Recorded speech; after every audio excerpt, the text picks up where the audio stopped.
Hello, Catching Up to Five. This is Bill Yount, and I'm introducing an episode that I recorded with Daniel Wrenne of Wrenne Financial. He takes care of physicians and their financial needs. This episode is more focused on the challenges that physicians face, the mistakes that they make, but it's applicable to a wider audience as well. I again come out of the closet with all the things I've done wrong, and we had a great conversation. I hope you enjoy it. So on with the show. Welcome to Catching Up to Five, a podcast on mindset, money, and life for late starters of any age on their journey to financial independence. I'm Bill, and I'm a late starter. I'm Jackie, and I'm also a late starter, and we're your host. We're here to help you on your journey to financial independence, no matter where you're starting. We're going to talk to experts, other late starters, and explore topics related to our mission. Join us as we catch up to five together. Hey everyone. Today I am speaking with Dr. Bill Yount. Bill is a practicing ER physician and the host of the Catching Up to Five podcast. In our conversation today, he shares his journey of transitioning into practice and experiencing major lifestyle creep. And we discuss how his lack of financial literacy and other major mistakes contributed to him ultimately being way behind on his financial goals and on the brink of burnout. Fortunately, he was able to change course for the better. And so we discuss how he did that and what his life looks like today. And we talk about how he is now motivated to help others that are late starters to see that it's really never too late to get started on a path to financial freedom. Welcome to Finance for Physicians, the show where we help physicians like you use money as a tool to live a great life. I'm your host, Daniel Wrenne, and I've spent the last decade advising physicians on their personal finances, with the mission to help them understand that taking control of their finances now means creating a future where they can practice medicine where, when, and how long they want to. Bill, how you doing, buddy? Good to see you. I'm doing great, Daniel. Thanks for having me on your show. So I understand you cater to physicians. I happen to be one, but I may not be the most educated in your audience, or at least I wasn't. Yeah, well, you've had quite an interesting path. We were just kind of catching up before we hit record. And the interesting thing about your story that I was most intrigued about is you've made this, I don't know if it's abnormal, but very unique transition from like spender type to saver type. You've been able to figure out how to save first, spend the rest. And that was not always how it was in your career and life. And so I'm super curious about your story and how you made that transition. Because I think, the change part is pretty hard for a lot of people to, change from, especially the direction of save first. It's obviously pretty easy to change from saver to spender. But you did it the reverse way where you changed from spender to saver. And so maybe we could start out with kind of a little bit of your backstory. I'd love it if you could share kind of how you've gotten where you are today. You have a podcast that you now run. You're financially literate. You kind of know a ton about all this personal finance stuff, but it wasn't always that way, right?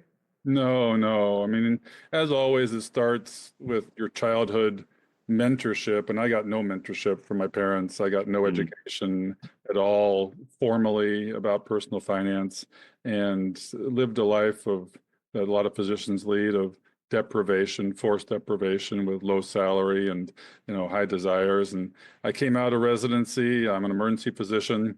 I got my first big boy paycheck, and I didn't know how to partition it, is what I say. I didn't know to save first and spend last. And I classically ended up in a paycheck to paycheck lifestyle. The new house, the new cars, leased cars, made all the big rock mistakes, traveled extensively. Fortunately, however, the best financial decision I ever made was, and your audience is going to be shocked by this, but this is back in the day when I went to med school in 88 to 92. I went to my state school, which was a great financial decision because the tuition when I first started med school was $500 a month, or not a month, but a year or a semester, sorry, a term. It was cheap. It was ultra cheap because I was in North Carolina. It was only the cost of living that it was really required to go to med school. By the time I finished med school, it was probably $1,500 a semester. Came out of it with credit card debt, but no real student loan debt, and that carried forward into residency, where even during residency, I deserved the trips to sort of decompress. I didn't necessarily live within my means, and that's started there, and so exited residency with it doesn't seem like a lot for physicians these days, but $30,000 to $40,000 of minor student loan debt and credit card debt. Paid that off, luckily, in the first few years, but got married a few years later, and I married a physician. My wife's a child psychiatrist, but one of the things that happened to us was we got caught up in the funnel of life by not knowing how to partition the paycheck. We, got married, house, cars, kids, and we had twins, and one had significant developmental issues. So we ended up focusing on that. And we always scrambled. It seemed like life was a scramble. There wasn't any sort of controlled pace to it. And then 20 years later, we woke up and realized, wait a minute, nobody's going to take care of us but us. And I woke up around 49 or 50 because of a birthday. Like a lot of late starters, which is our audience that we cater to and catching up to FI, I went down the rabbit hole that a lot of physicians go down earlier in their career because they have to understand money because of the debt burden they come out with. It's really forced, and thankful for Jim Dahle, who has completely changed the landscape for physicians and high-income professionals with his white coat investor, educating physicians early on about the right way to manage money. He doesn't reach everybody, as we'll talk about, because physicians are notoriously bad with money and have targets on their back. And I've made every mistake in the book. As we were talking about, the only lecture I had in residency was from a financial services company, not to be named, I guess, that gave us one lecture on finances, and I succumbed to the salesmanship and bought whole life, bought into them as sort of an AUM advisor, and it just went from there. We probably sent his kids to college before we sent our kids to college. We didn't take over our own money until around 50, when I started DIYing things. And, physicians are educated in how to take care of people's health, and they're not educated in how to take care of their own wealth. They learn to live a rich life if they're not careful, but they don't understand what wealth was. I mean, I didn't know until age 50 what a net worth statement was. I didn't track my expenses or budget. We saved last, as you said. We saved around tax time, and we were savers of around 8 to 10%, as best I can guess, at the time, which is virtually catastrophic. You can, retirement is 50 years away with that kind of savings rate, especially when you start late as a physician. So yeah, made all the mistakes, but we turned it around because we had no choice. We really just had no choice. I'll give you all a hint listening which company he worked for. If you listen for a while, you'll know it happened to be the company I started out with. So you'll know what company he was talking about, the salesperson, AUM advisor. I'm curious, was that person that you initially worked with? Because theoretically, like, the financial advisor is supposed to kind of help you with money. And so I know when I used to work in that organization, we would talk to residents and fellows, and the mentality at that time was that they kind of wanted to just hand that off. They're like, I don't want to deal with the money stuff. Like, you just deal with it. And so a lot of the people we worked with were those types. When you were working with that advisor in the industry, was there any level of value attained, or was it like taken? Because there's a lot of high commission products sold, and in a lot of ways it's worse for people. Yeah, back then there was no value, and we did hand it off. Money was scary because I hadn't learned about it. Investing was scary. It seemed, and the services industry makes it feel like it's complex. Yeah. There was nobody that took me aside when I started my first job and say, max out your 401k. Just like in The Graduate, he says plastics. If you just say one thing to somebody where they piques their interest that, okay, if I max out my 401k, I'll be fine. And you don't necessarily need to know as much, and you learn about the investing part later. And people focus on the numbers and what do I invest in, and physicians try to make it complex when it's really not complex at all. I started out complex when I took over my own portfolio, and I worked back to pretty simple, a 3-fund portfolio. It's it's really, it's simple but not easy, and we like to, as physicians, make it harder than it really is, and get into sort of complex limited partnerships, syndications, and there's a place for that if you get started early and have the capital to branch out and diversify into some of these other assets. But you really don't need to. A lot of physicians want to get into real estate, or they own their own business, and there's some advantages there. But I didn't. I'm an emergency physician. I'm a contracted employee or independent contractor, and my first job didn't teach me either about what to do. There was nowhere along the line was anybody that said, no human resources that said this is what, and that's one of the disadvantages of being a contracted employee. Right. Really, you're forced to do it on your own. And a lot of people end up with a little bit conflicted advisors that are, it's still probably 80% of the industry, if not 90% of the industry, people like yourself that are fee only and or advice only. And there is a place for assets under management as long as you know what you're getting into and know what you're paying. But you got to know what you're paying for your investments. You got to know what you're paying for your advice, and you got to know what you expect to receive from project-based management, hourly-based management, which is where I recommend everybody goes. Yeah, and I think it's a combination of factors. At the end of the day, when you mix financial literacy or financial illiteracy with a heavily conflicted service, there's going to be lots of problems emerge. But I'm curious, in the early days of your career, did you feel like you were good, or it just didn't cross your mind much as far as like your finances? It was more of like we're good, we don't need to worry about it. Or what were your thoughts on finances? Yeah, I mean, we're rich, right? We've made it. We've gotten through all our 20s and early 30s, and now we've made it. And you live this rich life, not the millionaire next door life. It's too easy after deprivation and without education. As you say, you're prey when you're financially illiterate. And I don't know that med schools still do a good job of giving you a personal finance class. You don't get it in college. You're starting to get it in high schools. There's about 26 states that are required to deliver a semester-long personal finance class. Thank goodness. At least it's starting. It should migrate up the spectrum. There are universities that require it. Paul Merriman and his Financial Education Foundation have created a model for financial education at college level with a semester required of personal finance. So it's there, it's coming, but we're still way behind. Yeah. I remember when I started my financial planning business, 2014.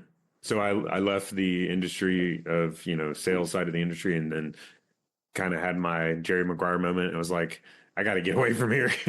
And I had my epiphany, and I was like, the people need transparent, like low conflict financial help or advice. And so I was like, I'm going to try to go as far away from the industry as I possibly can, which is like, write us a check, and we give you advice. So like literally like check advice, fee for service, pure fee for service. So back then it was the problem. So I did that in 2014. And the problem we had was like a lot early on, especially they're like, what do you mean I have to write a check? It was this whole lack of awareness, so low of awareness that there was not even any, it was like shock to even think that there would be costs for financial services, and financial literacy was really a lot lower then, I think, especially in the medical market with physicians, to where they were like, no, I'm good with my free advisor and my lack of financial literacy.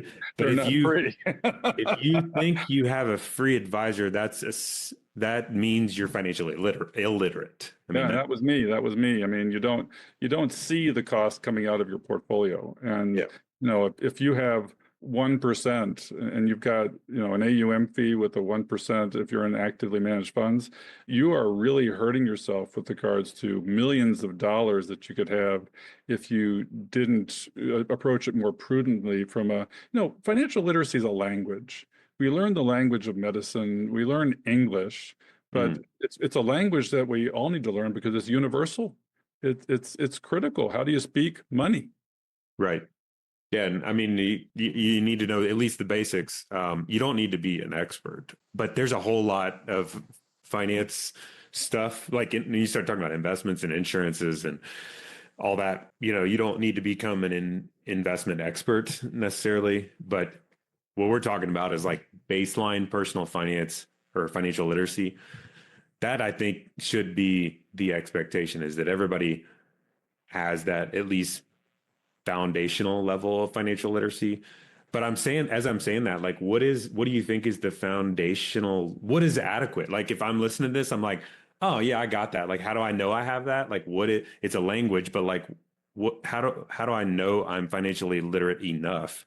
Well, the physicians focus on the investing part, but if you look at an investor policy statement, it's comprehensive. You have to learn about insurance. You have to learn first and foremost about disability and life insurance and what are the appropriate products to be in.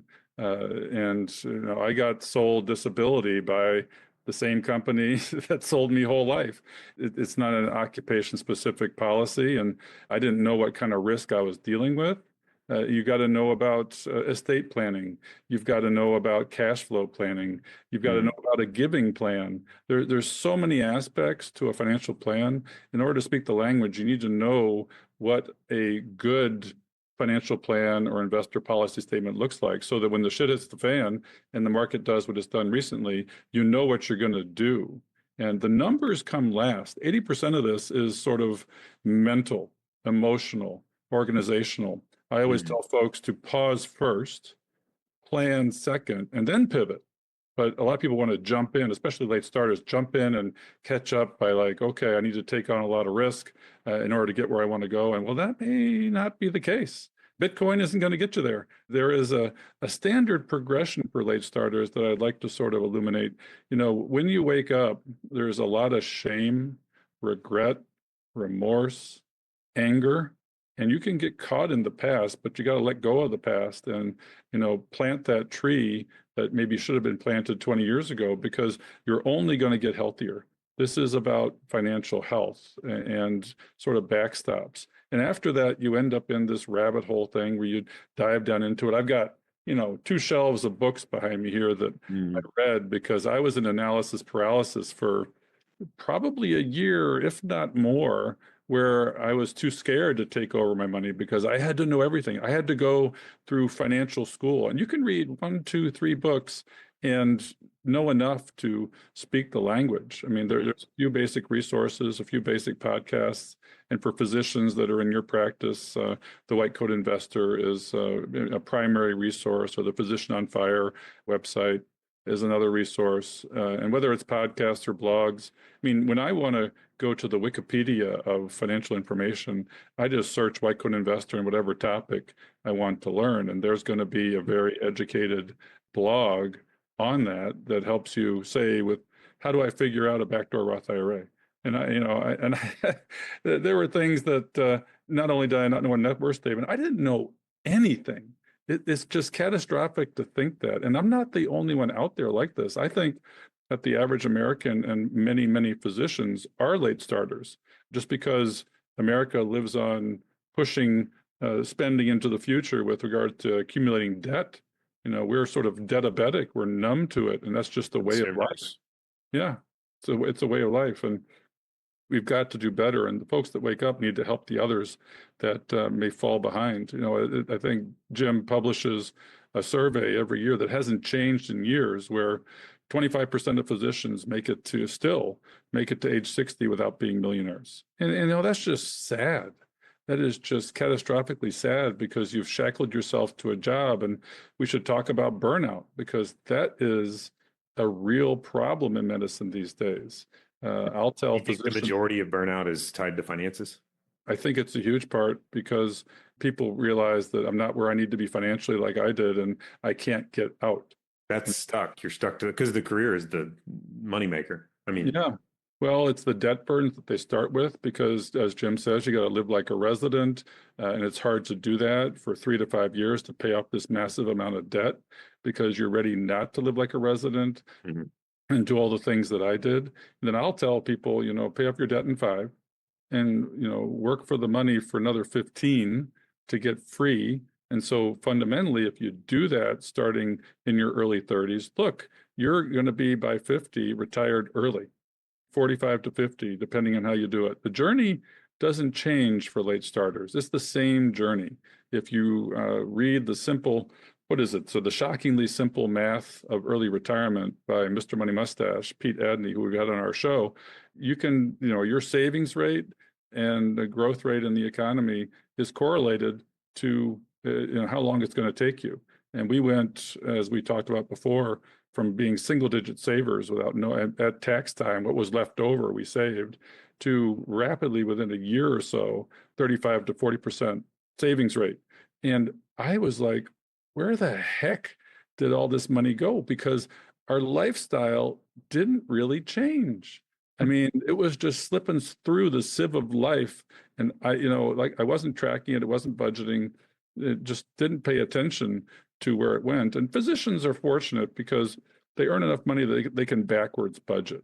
You can back into it. As long as you save what you need to save to get where you want to go and reverse engineer your financial life, you can spend the rest and enjoy it.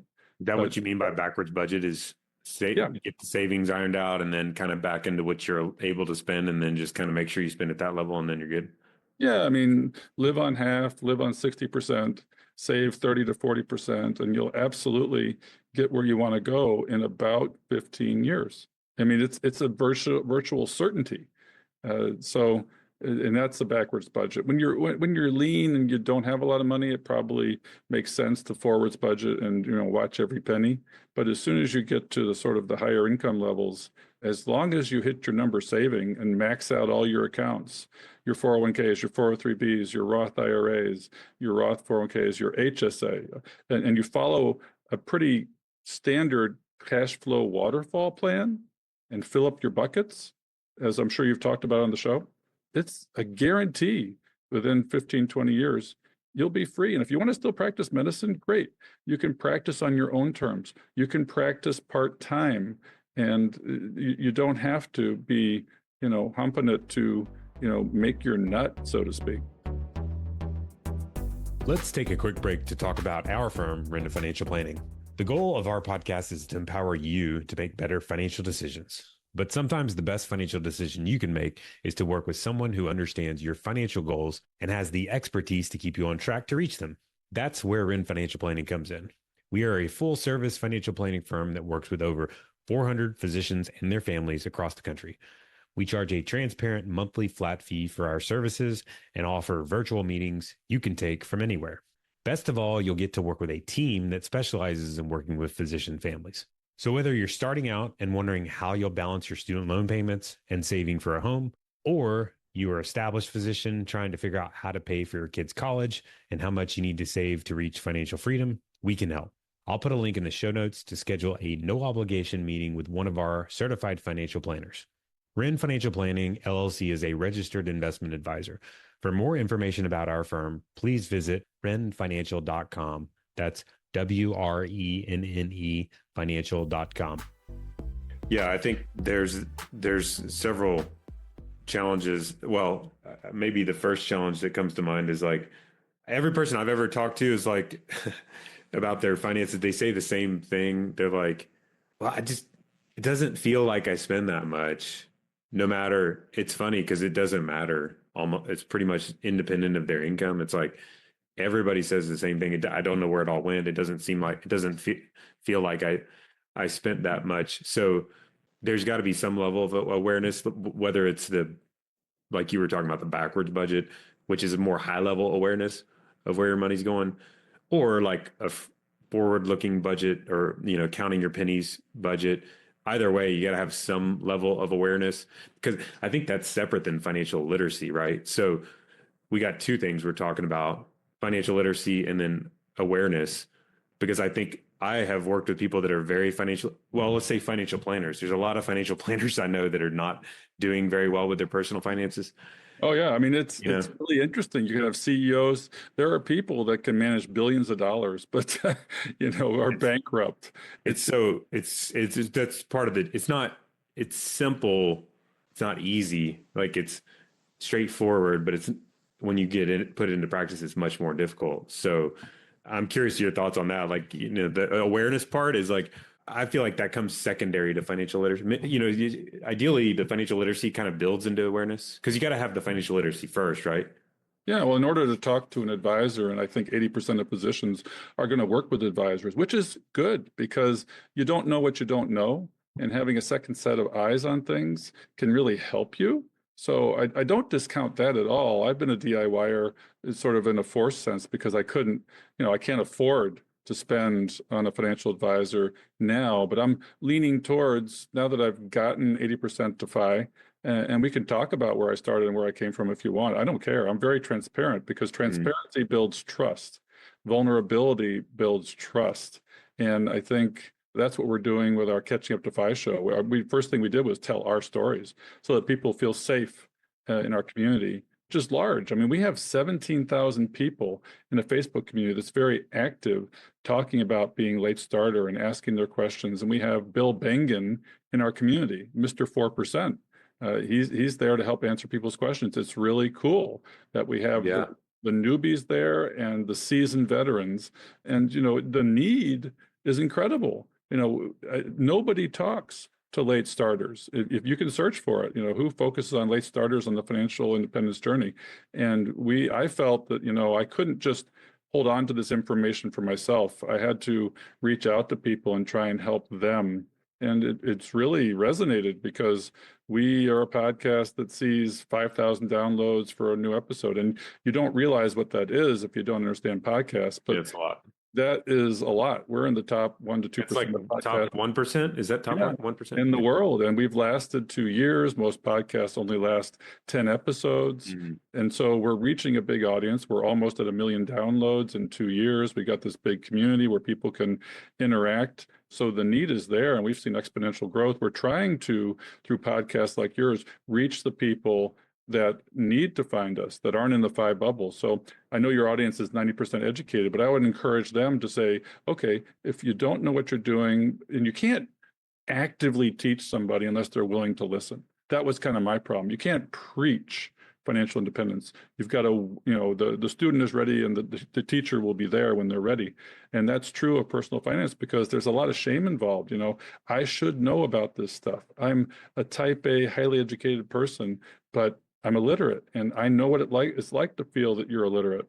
And as far as the rest of the journey, you get to this middle ground after the shame and the rabbit hole, where you got to do the work. And we call it the boring middle, where it takes time, and you don't have the advantage as much of compounding anymore. So your savings rate has to be higher if you want to retire. I mean, for starting at 50, for me, 12 to 13 year journey had to be 40% to make it there. We didn't start from zero, and I don't know where we started, quite honestly. I know Yeah. where we are now. But you get into the boring middle, and then you get close to things, and you see the end in sight. You know what your 25 times expenses number is, and your expected expenses in retirement that you've got to meet. And for physicians, it's not a small number. You get used to a more robust lifestyle. You've got to get to 3, 4, $5 million of net worth Mm. if you want to maintain your lifestyle, and potentially more, depending. I've talked to physicians, and it's really catastrophic. Dual income families, cardiologist and his wife, who is a lawyer, and they have an income combined of $800,000 to $900,000. But they had a $1 million mortgage, a home equity line of credit, a couple $100,000 of credit card debt, kids that needed to go through college, and they have this ultra high income, even in the physician space, and they were broke. They were And absolutely stressed out the wazoo, probably, right? Yeah, well, they reached out to us because they found our podcast and they actually asked for some coaching, which we were happy to provide. My co-host is a CFP, and what is it? 75% of our audience is female because there's a lot of late starting in the female population with divorce and financial trauma. And we are victims of our own financial trauma. Heck, I didn't want to deal with taxes because my dad traumatized me with taxes. He was a physician at tax time and he got audited a couple times. So I was like, oh, I don't want to touch this. And you're an independent contractor too, so that makes it even Yeah. more Well, intimidating. we have a tax preparer. I wouldn't call him a financial planner, but we've done well from a tax standpoint. And independent contractor allows you to do a lot of certain things, and that's how we have a high savings rate is because we have accounts available to us that W-2 employees wouldn't necessarily have, and amounts that add up. So thankfully, yeah, we can shovel a lot into, and we have about a $500,000 income net of my wife's overhead, and we save, 225,000 a year. Mm-hmm. It's enabled us to go from under $1 million of net worth to, about 4.3 now, in 9-10 years. We're 80% of the way there. The point is, you can do this. We want to get people to start at least by 50 so they can retire at 62, 63, which is the average retirement age. And it's hard because you want to have your financial wealth not necessarily cross over your burnout ratio. There's a crossover point where you're really struggling to, get to where you want to go because you have to work longer than, say, some of your colleagues that got it right. There's a lot of FOMO in the 50s where you see people who started in their 30s retiring to some other life or downshifting to part-time in their 50s, and you're still working full tilt. It can be hard, and you can feel very alone. And that's one of the reasons that Catching Up to FI has taken off, is because people were doing this together. They're not feeling alone. They realize that there's people like them that have done the same things, and we learn from each other. We call it "Let's catch up to FI together." Yeah, there's a lot of, I would say maybe the majority of people. So the cardiologist, they reach out to you. I'm just curious that, in that sort of situation, I got a ton of, I'm behind and got a kind of a lifestyle issue, I guess you could call that. What kind of suggestions, where do you start on that? Like what? Well, I mean, one of the big things we did, and that is painful, is when you lifestyle inflate, it's easy. It's kind of like it's easy to gain weight. It's hard to take off the weight. Yeah. And when you have to deflate, that can be painful. I mean, we went from a 4,500 square foot house, and thankfully we became empty nesters, which made things easier, and our kids' college was paid for, so we didn't have that hung around our necks. And we downsized from that to 2,200 square feet. And we downsized all the weight of the possessions we had. We bought used cars at a much lower price point. We went from new leases to used cars. Yep, and paying cash for them. And you downsized your house. And we downsized our house. We upped our savings. Started watching your lifestyle. Absolutely, and that can be very painful. And that was one of our, and that's a powerful lever that you can pull. And it unfortunately often needs to be pulled. You have to go back to living a little bit better than a resident sometimes if you're the later you start. And that's, like I said, our lifestyle didn't change that much. And where did the money go? But we did get to a 30-40% savings rate with an income of $500,000 isn't so hard. It really isn't, as long as you got the other bases covered. A lot of it is, it reminds me a lot of dieting and exercise. It's like you were saying, when you're overweight and you have all the bad habits, like that's where you're at the hardest point, where it's the most difficult, because it's just difficult. But when you've done like a good diet for a few months, or you're in the routine, you get the habits down, then it starts to get a lot more attainable, reasonable. You hit your stride, and the front end is very intimidating and difficult, but once you hit your stride, it becomes much, I wouldn't say easier. It's still challenging, but it's manageable. Well, we talk about the debt snowball and the debt avalanche, but there's a saving snowball. You put one foot in front of the other. You've got this huge elephant that you've got to figure out how to eat, and you take one bite at a time. And then it does escalate. It compounds. Your knowledge compounds. Ask for help. Don't just try and necessarily do it on your own. And we provide help in our community. Get a financial advisor that coaches you, guides you, teaches you, so that you're not on your own. In emergency medicine, we are largely lone wolves in our field, and physicians are often used to operating in their own space, where we have to know everything, be perfectionistic, get it right, but we don't realize that there's good enough. Perfection is actually in finance probably our enemy in many ways. Yeah, it'll set you back. There's no perfect. Perfect is we got to lower the expectations.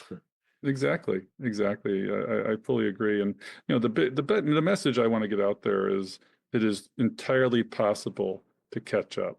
You got to wake up, and then it is possible to catch up in 10 to 15 years. You're not lost. And the wake up often happens before 50.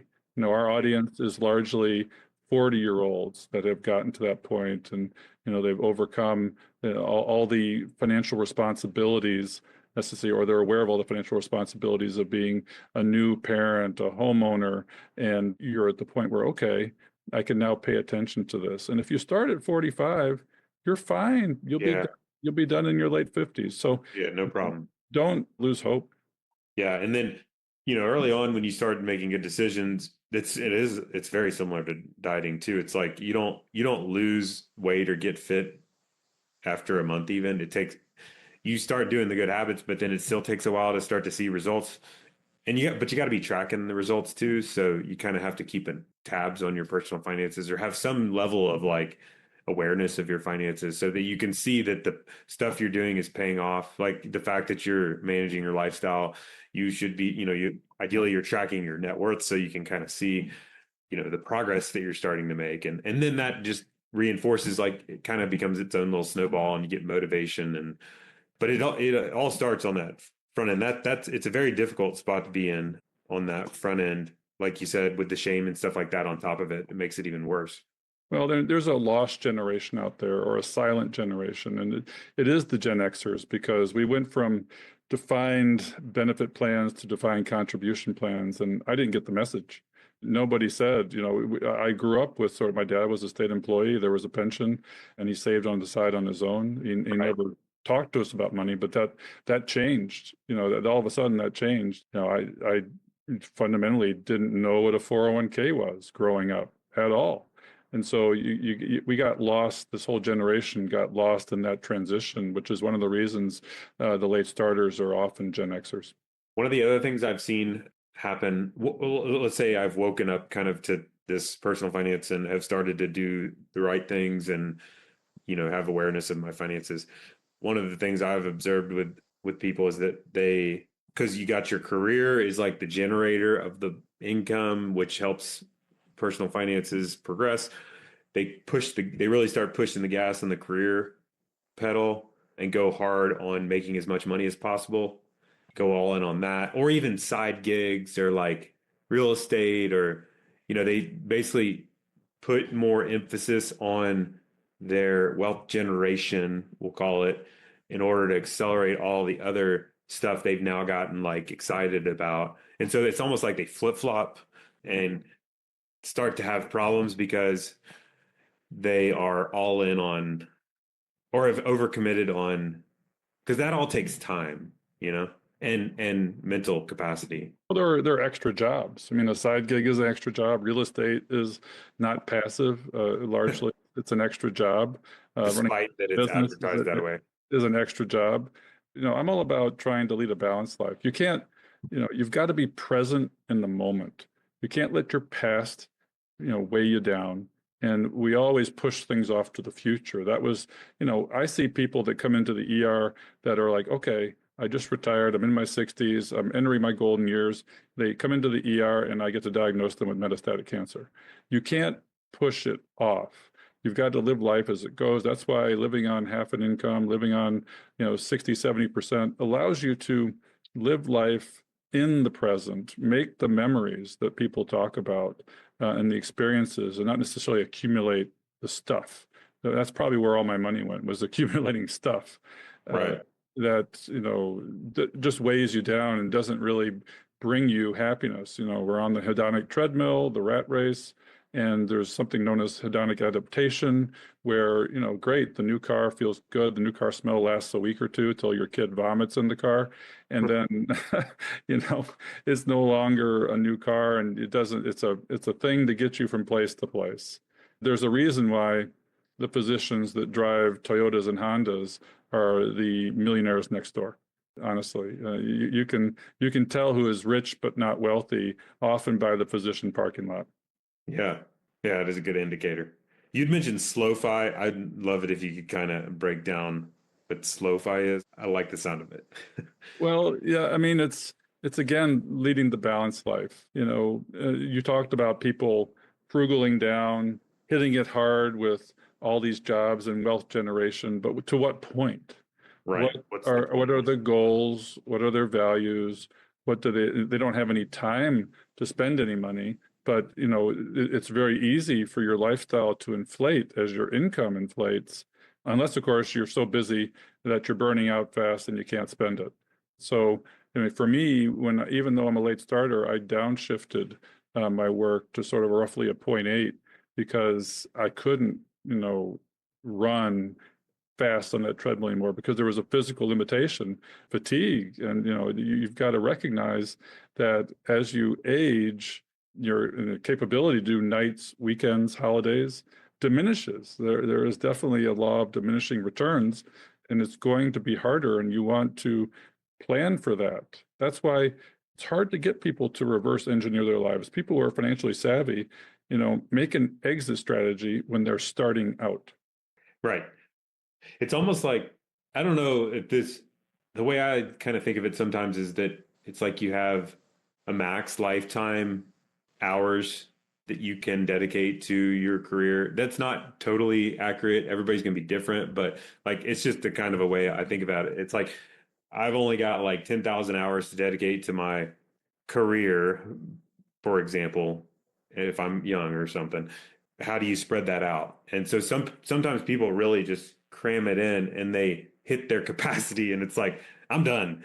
That to me is burnout to me is like this is not, there's probably exceptions to this, but like one reason of burnout is like I've pushed the limit on my hours and I've hit my capacity I've run too hard too soon, and there's an alarm bell going off in my body that's like, chill out, dude. Like you still got a lot of time. Like, let's spread this thing out a little bit instead of like crushing it.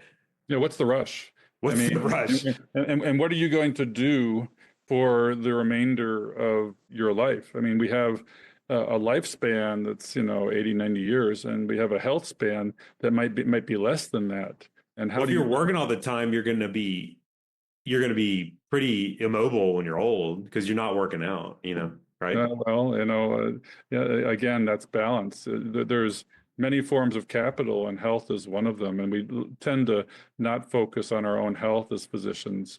So, we'll focus on the medicine, not the finance. But what about social capital? What about emotional capital? What about community capital?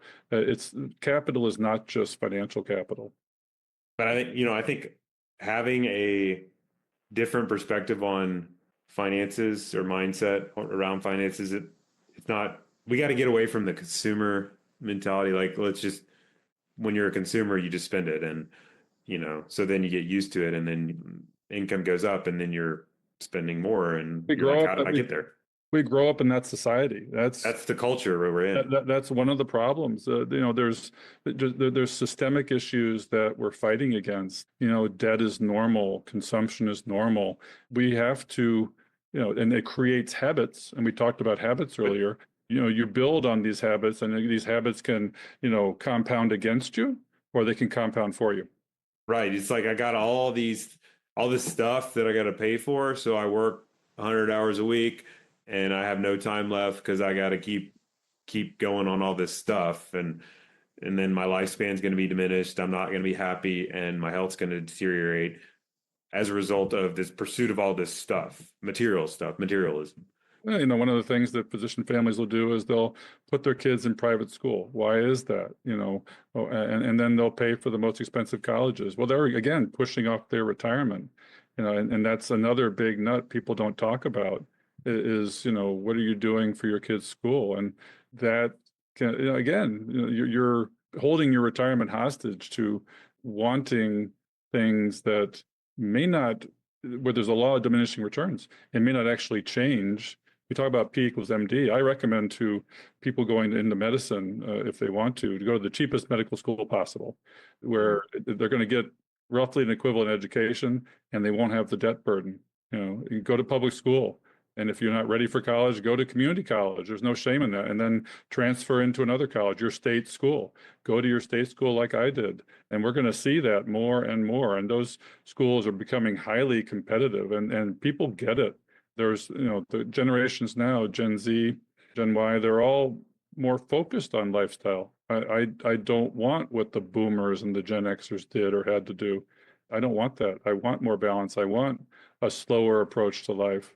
And physicians have the problem of, well, what am I going to do when I'm done with medicine? One of the things that sort of causes burnout is, we're genetically entwined with being a physician as part of our identity. And your identity is so much bigger than that. What are your hobbies? What are you going to do when you exit the building? I've seen physicians retire in their 60s, become alcoholics, and die of liver failure. I mean, it's a real issue. Yeah, and you got to work on that before you retire. Oh yeah, the transition starts 3 to 5 years before you retire, for sure. I mean, you're always retiring as you're working. You're working towards that. It's like a seesaw. It's a fulcrum where you get to the tipping point, and great, you're running downhill, but where are you running to, right? Right. I like to think of like a nice vacation as like a taste of retirement, and it's like, if you're working all the time, not taking any vacations, you're not even close. You don't have to like wait till you're 65 to retire. Like you could be 40, 45, 50, 55 and take more vacations than you were the year before. And you're getting a little bit more of a taste of retirement. Yeah. One of the problems is that we can't really take mini retirements often for a month, 2 months, 3 months at a time because of skill-oriented things and people worried about gaps in their employment. I mean, hopefully you have an employer or leader that is willing to negotiate these things with you. But since we're very highly intellectual and skill-oriented profession, we can't do what, say, white-collar workers can do. And a lot of us can't work remotely. If my butt isn't in the chair, I'm not earning any money. I don't have a business that is generating other streams of income. And then, as people often say, you need multiple streams of income. I'm fortunate that my wife works full time. She's like a built-in disability policy for me. If I were to stop working, and there's something known as Wi-Fi, where she wants to work longer because she loves her job, and I've been ready for a while to exit the building, and I'm planning on, working till I'm about 62, 63. And, God love her that she's willing to work longer, because that helps us, make FI. And you can't forget, as a late starter, also Social Security. It's a backstop that people often don't factor in. It's going to be there in one form or another. And right. It's an annuity that is inflation adjusted. That's going to make a huge difference in taking care of not an insignificant portion of your expenses. So don't forget that as a late starter. It's bigger than I think people realize. At least the projected benefits at this point they're not tiny. I mean, it's a pretty substantial pension. So, and they got to learn how to manage it, just like anything else. Yeah, I don't like I don't like the projections of it, like the fact that it's going to have problems in a few years, but that doesn't mean it's going to blow up. It just means they have some issues to deal with. Well, like anything, there's strategy around it. There's a great calculator online called OpenSocialSecurity.com where, okay, what's the strategy in a 2-income family? Who takes it first? When do they take it? Who waits until 70, especially in partnerships? What do you do if you're single? It's not a, started at 62 decision.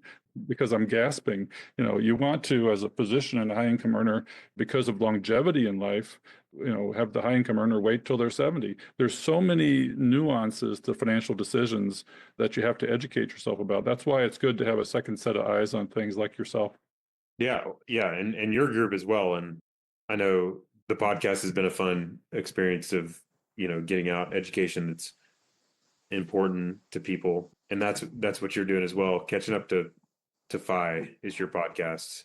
Right. Yeah. I mean, I would encourage people to listen to your show who are educated, again, to share it with people, jump in anywhere. The content's relatively evergreen. There's, we call it a mindset, money, and life show. 80% of it's mindset. We'll go into the technical aspects and talk about things like risk parity portfolios, complex portfolios, and how do you work a 72T tax SEPP plan. If you don't know what that is, it's, hopefully I'm piquing your interest because that's a tool you can use to retire earlier. So we'll do the technical stuff, but we'll do a lot of mindset stuff. And then we talk about life, because, we talked earlier about registered life planners. And what people don't realize is it's not, you don't want a financial planner just to manage your numbers. They want to help you realize your dreams. And in many ways, they're financial therapists because we all have our own baggage that we bring to money, and you have to unpack that baggage to unpack why do you have the habits you do, and how do we reorganize those habits into healthier habits so that, you can, retire early or buy that second home without having it as a burden on the beach. You can do all these things as long as you assess your priorities. And people don't necessarily focus on what are my priorities? What is my money supposed to do? It's a tool that helps me realize a robust life.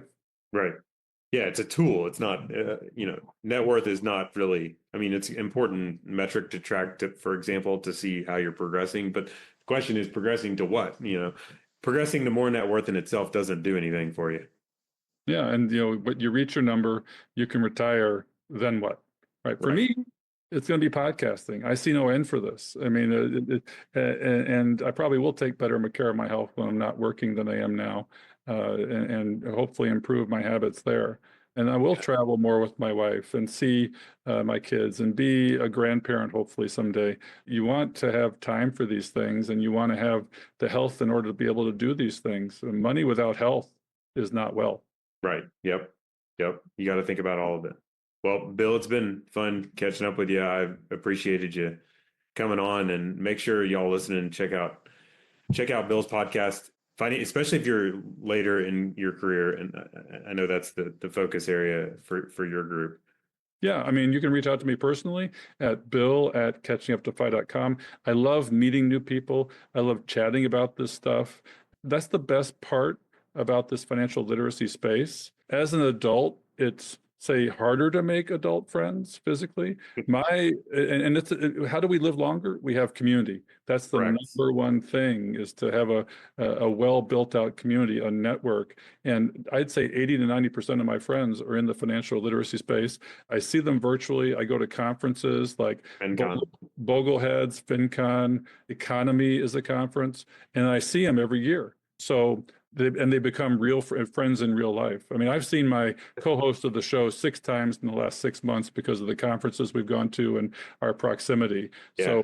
So, isolation when you retire is a real deal. Yes. And that's where depression comes from. And there's a significant problem with depression as people retire. And I would say even more so for physicians because of this sort of being wrapped up in their world. And then it's just like when your kids finish school, and a lot of your friends were school-based on their friends and parents of them.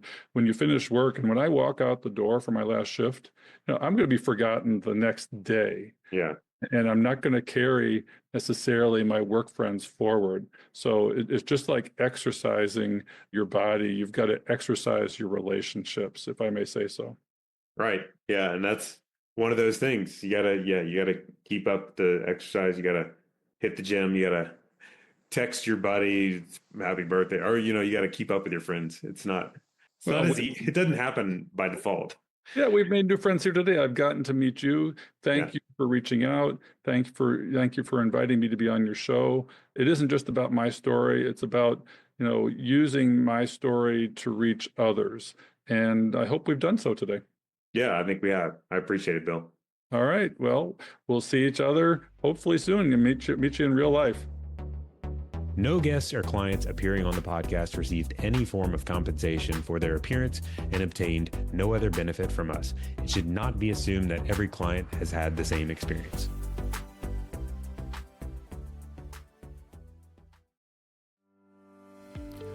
So, Bill, as you know, we cannot do this show without our amazing staff and the people that help us put this on. Our social media maven is Diana Falk, and our editor is Fritz Brizard.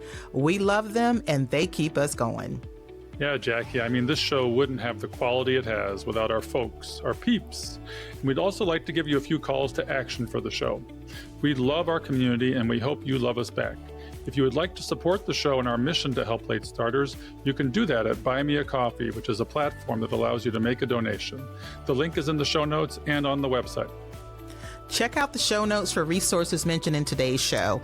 Also, head on over to our website at catchinguptofi.com and check out our vetted resources, partners, and affiliates for discounts and their services, because we love sharing great deals.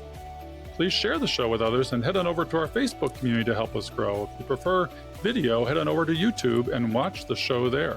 We hope you've enjoyed this episode of Catching Up to Fi. We would appreciate it if you could also leave us a 5-star review to help our message reach others. And while we are financial educators that love to teach, remember that our content is for general education and information purposes only. We are not providing financial, legal, or tax advice. Always do your own research or consult a professional before making important decisions. So, Jackie, we'll see our audience next time on Catching Up to Fi. Cheers.